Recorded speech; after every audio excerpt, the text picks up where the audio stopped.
Good morning and welcome back to Talking Point Live. I'm Eric Young here with Jennifer Kohler. Yeah, there we go. And we're happy to be back with you. We've taken kind of a hiatus, I guess a whole semester off. Right.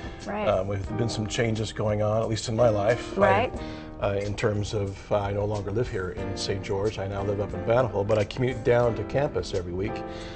Last semester, though, I happened to teach everything online, so I wasn't here on campus as much. But and I was here feeling a little abandoned. You were, and I feel bad about that. But it's nice to be back. I'm actually really excited to be here and to be engaged in this show with you. Yeah, me again. too. I missed you. Me too. There as things roll.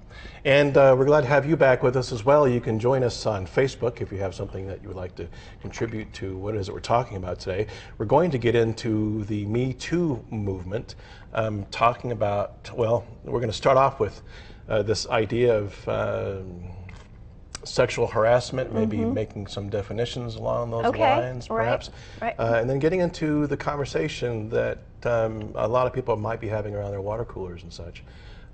We had an amazing conversation this morning as we talked about this, and I'm hoping we're able to bring most of that back here into the show with us here today. So I'm going to pour me a cup of coffee here in just a minute. Oh, we're coming to you, I'll go over here to this camera, we're coming to you live from the CEC studios here with their kitchen set, and this is where our show will be.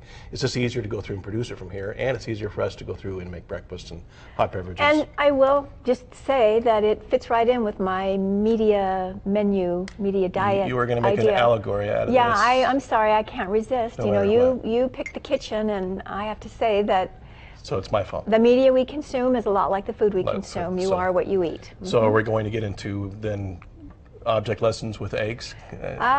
Right, we could. Who knows what an egg could represent, right? Well, how we might prepare the eggs as well. Yes. As we go. And heaven knows there's been so much to talk about as we've gone through the last quarter of the first year of the presidency. Boy, I feel like we've missed out on a lot to be able to go through and discuss here. So the forum's back open again. Please join us on Facebook.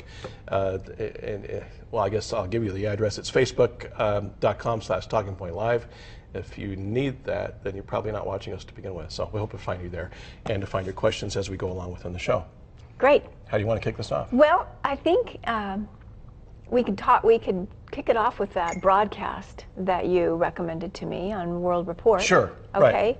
There was a broadcast January 10th on World Radio. It was The World with Marco Moorman. Right. And they were interviewing a couple of women in France, and there was a letter signed by 100 prominent women or women in France reacting to the hashtag #MeToo related to sexual harassment in the United States. And the gist of the letter is that in the United States we've gone a little overboard in our calling out people related to sexual harassment, and we've gone too far because we're a bunch of Puritans over here. So that was an interesting interview to listen to. You even say Puritans in the pejorative. You have that little nonverbal. Well, right, and we talked about this too, like, is there a positive way to say puritanical? Or usually it's used in a pejorative sense, right? Right, especially if you're French. Especially if you're French, right. Yes. With all due respect to French people, I love France. I've lived there, I've worked there.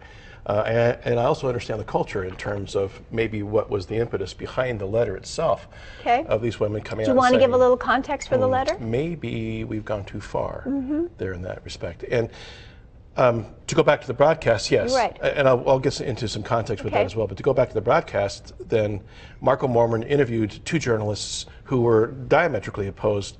One supporting who was a signer, in fact, of the letter, and another journalist who was like, are you crazy? Both women. Here, where they're both women, and the one who is opposing the letter is indicating, you know, we've got steam behind this movement.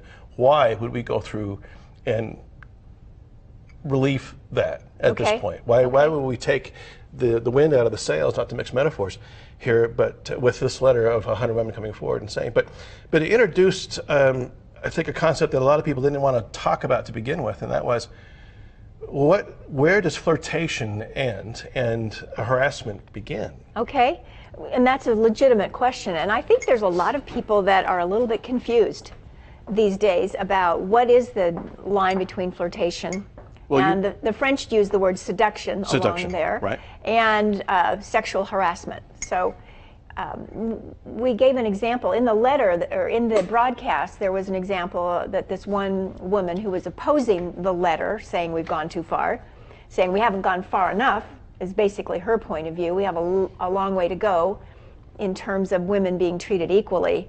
And she was opposing the letter by the other French women, and she used an example of when she was getting on the metro wearing a hoodie sweatshirt, and some guy in a car pulled up and said, you know, I'd like to give you a ride to where you're going because I really want to, you know, be with a attractive, hot female. Yeah, I'm sure that's not quite how he said it, but well, and that's important. The content, but right? that is important on how he said it. You know, so I'm trying to paraphrase as much as I can her tone. Would you say that I've got it about like she explained it, or would you? Oh, she was very passionate in it. She discounted the fact of what she was wearing was anything but seductive. There, right? The hoodie that right. that she was she not kind of rolled out. She was just right. on her way to school to right. attend a class, and then here comes this lecherous French guy in a car, and he's a baby. Do you want to ride to the subway? Oh, right. Not that I've ever done that before, just so you're aware. Okay? Yes. So a couple of I played this interview from students in my interpersonal class. Okay. I don't mean to trivialize this by saying that. Okay. Right. I have to approach something this serious with a sense of humor, and I certainly don't mean to discount the fact that she felt accosted by this guy as she's walking to the subway. All right. Right. So right. let me put into context my French accent, making fun of him and that kind of thing, because I don't buy into that. I think it's deplorable behavior. So you think what he did was inappropriate? Sure, yes, I do. Okay. And so I was playing her account, you know, this radio interview for my students, and I had a couple of male students in my class take issue. Why is that sexual harassment, and why was that not flirting? Because they thought it was a pretty legitimate form of, you know, flirting. So we got into a big discussion about where the line is between the two. Well, what's the difference between him doing that and a construction worker catcalling her while she's walking along the sidewalk? Right. Now, is it likely that some women would take offense at a catcall and other women would not? Oh, I think there's a spectrum of how, you know, anybody's going to go through and respond to that. Right. So we are individuals. Sure. And that's what makes this difficult to go through and say there's one way to go through and handle this, because there's not. Right. There are women who might be used to that kind of behavior, or who don't take offense, might even find it in some ways flattering. Right. There. Oh, speaking of which, I worked for an attorney in Las Vegas who said it's impossible to sexually harass a woman over the age of 40. Now, he was famous for making provocative and outlandish statements, but still it's an interesting thing to make. Because they're desperate? That implies that if once you reach the age of 40, yes. See, that's misogyny. It is. And to me, that's what this boils down to. If it's an exercise in misogyny, then chances are we've left the realm of flirtation and we're now into harassment. Okay. So I don't know. Is harassment, it's experienced on the part of the person receiving it, right? They either feel harassed or flattered, correct? True. But there's also the intent of the... Let me go back to the article that I posted up, if I could, in showing that. Okay. I put up an article on Facebook, that on our Facebook Talking Point Live page, is also on my personal page, that gets into that there's one word that we need to remove from the vernacular as we talk about the whole concept of sexual harassment and the Me Too movement and what's going on, because the term itself has lost its meaning. And the term that keeps coming up over and over again is gentleman. Okay. And the problem with that term is we've had this guy come along, his name is Hugh Hefner. And he created a magazine back in the day called Playboy. And within the pages of the magazine, there is an attempt to go through and coin a cultural idea that gentleman now combines being chivalrous with lasciviousness. That the two are somehow now they coexist in a intertwined. happy state, yeah. And thus then giving gentlemen the sin license, the get out of jail free card to go through and act however they want to around women under the guise of getting them in bed or getting involved Seducing in them, a sexual relationship. conquering them. Right? And we all went, oh, that's cool. Yeah, I can live with that. It's cultural as we get into it. And now on the back end of that movement, and it's interesting to see what Playboy magazine has done in terms of scaling back the nudity and getting more Wasn't into... his daughter running the she company became for a long time? Yeah, and they went through and did kind of, not an about face, but it still supports the whole idea of both being simultaneously chivalrous and lascivious. Okay. Which I don't think those two things should really coexist. But in my growing up, I grew up in the 60s and 70s, and my dad would take me to the barbershop, and there'd be Road and Track magazine and Popular Science and Playboy. Mm-hmm. And then there's the calendars on the wall. Sure. You know, it was pervasive, and we never really thought twice about that until we get into more of an age of maybe, I don't want to say political correctness necessarily, but start to realize, wait a minute, there's this incredible objectification going on. The problem with the Hugh Hefner culture and what it's led to currently in terms of just this rampant concepts of, well, the concept's not rampant, the rampant behavior of sexual harassment is that it's reduced women to parts. In fact, women aren't even the sum of their parts anymore. It's just a matter of what we're able to see and oogle and go through and become attracted to, as opposed to seeing a woman as a whole person. Well, and you remind me, for people who are interested in this topic and the effect it has on our society and culture, Jean Kilbourne. Jean Kilbourne has done a lot of work, I mean, for more than 20 years now, on how the media has led the way in objectifying women and treating them as objects, right, and pieces and parts, and dehumanizing women. Jean Kilbourne's work is very provocative and very important, I think, in educating us on how the media has perpetuated and amplified this idea. I mean, Hugh Hefner that was a media product, so that's an example of one of the media that have done this, but absolutely. So it was happening during a time where he's capitalizing on the sexual revolution. Yeah. More women were embracing their sexuality and displaying that a little bit, more openly, depending on where you were. I grew up in Montreal at the time that this was going on, and the displays were outlandish. It was amazing there to go through and see women's liberation, which is not to be confused with equality, okay? Because they're not the same thing in that respect. And maybe we can come back and visit that concept as well. But that they were freed from this idea, this puritanical idea of if I dress a certain way, you're going to go through and evaluate me. And it's not that the evaluation wasn't happening anymore. It's just that they didn't care that they were being evaluated. Okay. It's like the slut walk that's been happening in a number of our urban cities that way. To go through. Describe what you mean by that a little bit, because that's not a term that I hear a lot. It's a movement. Okay. Where women dress up how they please. Okay. Okay, and that might violate certain cultural rules in terms of modesty, that kind of thing, and then they march. There was a slut walk together, in Salt Lake like City. as a group of people. Yeah, as a group of people. No, it started. I had a student gave me a speech on this last night, and I think it was Los Angeles is where this began. Again, it comes back down to defining what rape culture is and how we have become enculturated to a point to where we don't even recognize the thought process when a woman is dressed beyond what we think the standards ought to be and how we judge them. Okay, so we think if she's dressed in what we would call, some of us, an immodest way, revealing too much of her body, that her morals and she must be loose. She her must proclivities be or her tendencies would be to be sexually. She wants me. Okay, she's it's a come on, right, or an invitation for male attention. Right. Okay, and so.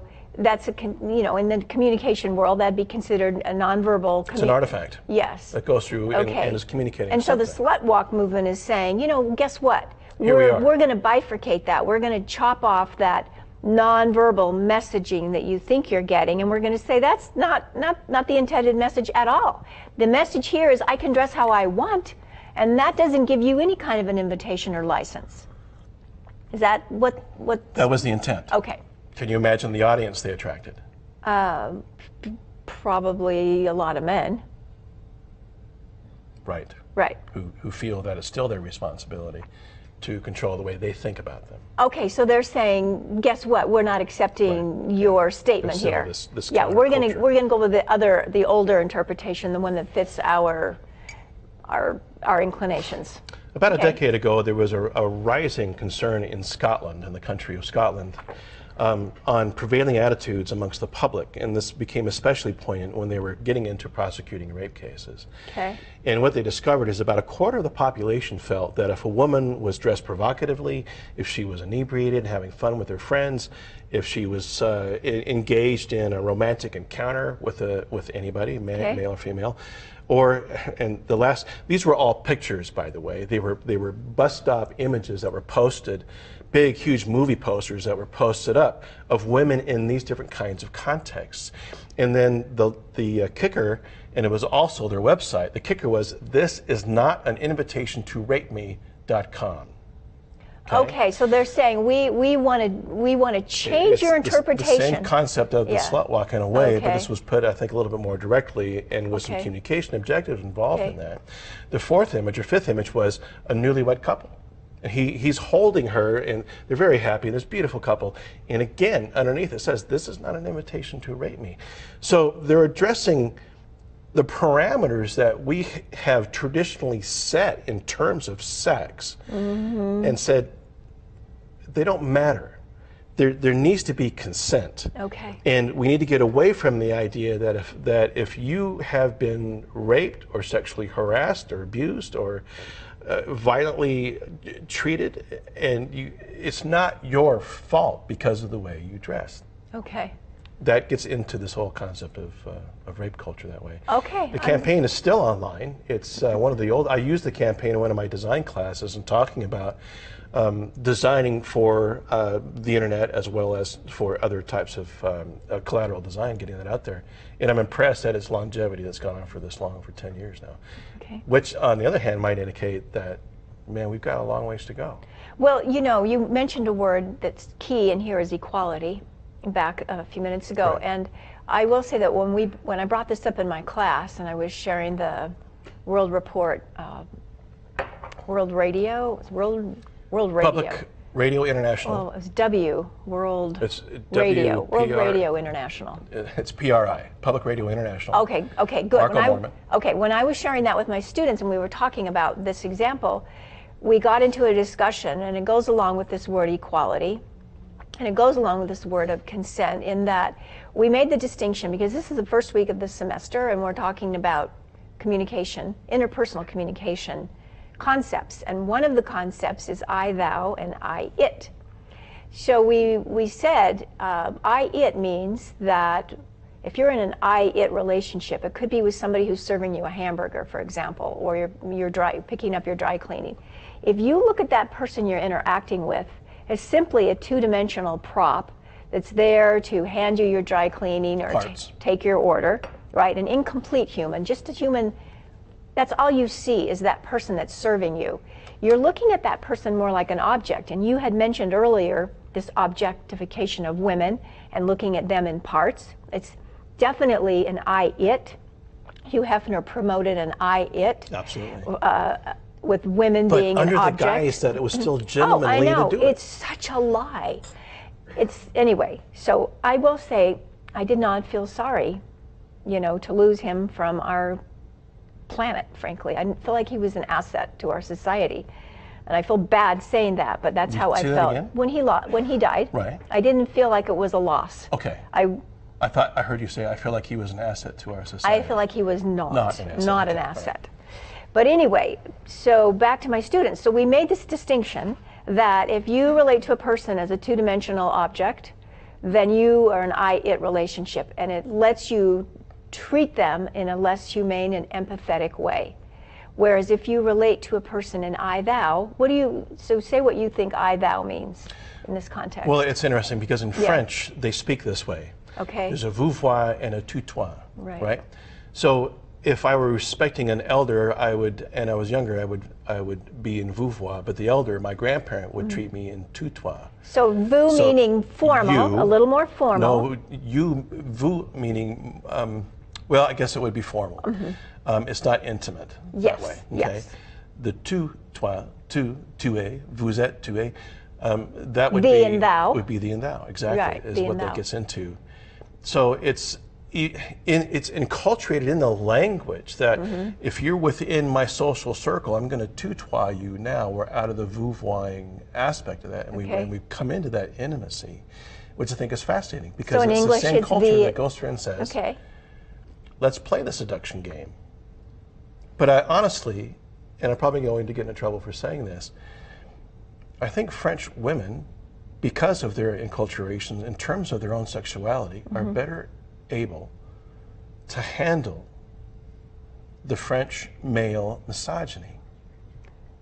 Interesting. Okay, better able to handle the French male misogyny.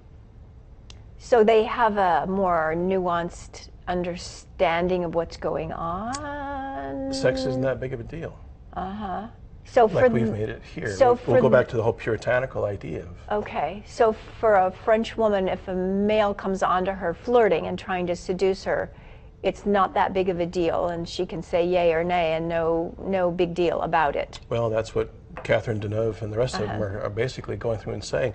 We're running a risk here of a cultural tear in terms of how men and women and Interact. hetero Yeah. or homosexual interact with each other. We're getting to a Right. point where can we not really express how we feel? Well, and that's what my students brought up yesterday. Like, well, what do you do then if you're afraid of coming across as a harasser when really you mean to flirt or to be friendly?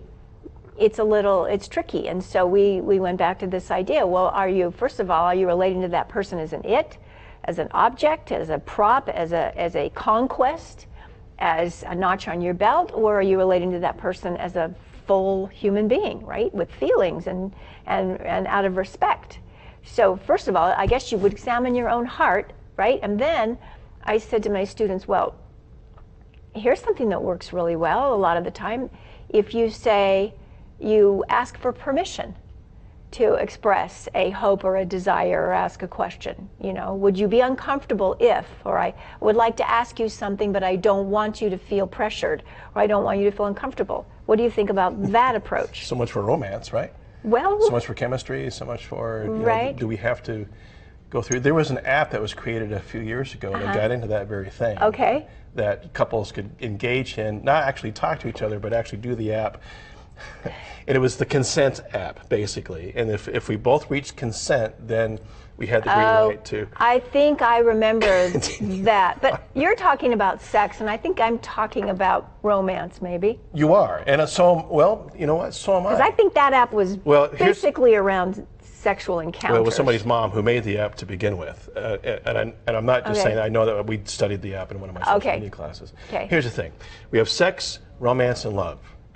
3 different things. Are they? Yes, they're distinct. Okay. Yeah, not We've that they confused don't, them. not that they don't overlap. We've obscured the Yeah. lines, though, within Yeah. those. Okay. Because for many male minds, especially embedded in misogynistic approaches, there is not a difference between sex and love, and love being the eros. The Aristotelian eros Right. love in that The respect, passionate. that the sensual love of And sensuality. I'm thinking agape when You're I- thinking, agape, or even ludus, or storg, or whatever Yes. the case might be, right? Yeah. As you go into that, and that becomes problematic in terms of, well, I think I'm in love with you because I want to have sex with you, Right. And please, nobody go through and edit the show and turn that against Take me. that one little sound bite. Wouldn't that be horrific? Okay, keep going. Okay, you're saying The laws of attraction go through within our own brains, both male and female, and say, "Oh, I find you attractive for whatever reasons." That attraction can be defined by commercialism and what we've done with sex in terms of capitalizing on it, but it's also instinctive. It's embedded within us. right? We have an entire culture that goes through and covers up women from head to toe because men cannot control the way they think when they see a woman. Cannot control the way they think, and apparently in some cultures cannot control the way they behave. Well, one leads to the other. The thought leads to the action, Right. right? In terms of what's going on. I've lost my train of thought there. Okay. Just in obscuring the lines between, you know what? We got 5 minutes to go. I'm gonna fast forward to the end of Okay. our conversation Okay. today, where you Where does brought that up leave us, really, ultimately? Aretha Franklin. Yeah. Oh, okay, it leaves us with Aretha Franklin? Yeah. Okay, tell me. RESPECT. Oh, respect. So my wife and I went to a burger joint, Okay. right? Night before last, and it was a kind of a 50s burger joint, and they had a jukebox, and she had us play this game, where you look at all the titles in the jukebox, and then you try to make a cogent sentence out of what those titles are saying as it goes along. It's kind of fun to go through in best time. And then Chantilly Lace came on. Okay. Oh, baby, you know what I like, right? Okay. Chantilly lace, ponytail, I'll let you sing wiggle it, when not you me. walk, a giggle when you talk, you know, Right. ooh, baby, that's what I like. And I looked at my spouse and I thought, there it is. There's that misogyny going on. And some people might go, well, wait a minute, Eric, time out. That's not misogyny. That's just the culture. That's, you know, our own American graffiti in that respect. And then Aretha Franklin's Respect comes on. And I thought, oh, okay. So I found a little bit of redemption there, Okay, in in terms of okay. now we're looking through our own cultural artifacts through a completely different lens. And that lens has to do with what does it say about women? And what does it say about how men treat women in terms of just the everyday interaction? So you said it really just boils down to Respect. And so if we look at people not as objects, right? We look at them as whole, complete human beings. Then we can have empathy, then we can have true caring for a person. We are much more likely to respect that person's needs and feelings, and much less likely to be guilty of harassing somebody and making somebody feel uncomfortable and really disrespect it. So it boils down to respecting people and doing our best to be empathetic to their needs. How do we change that?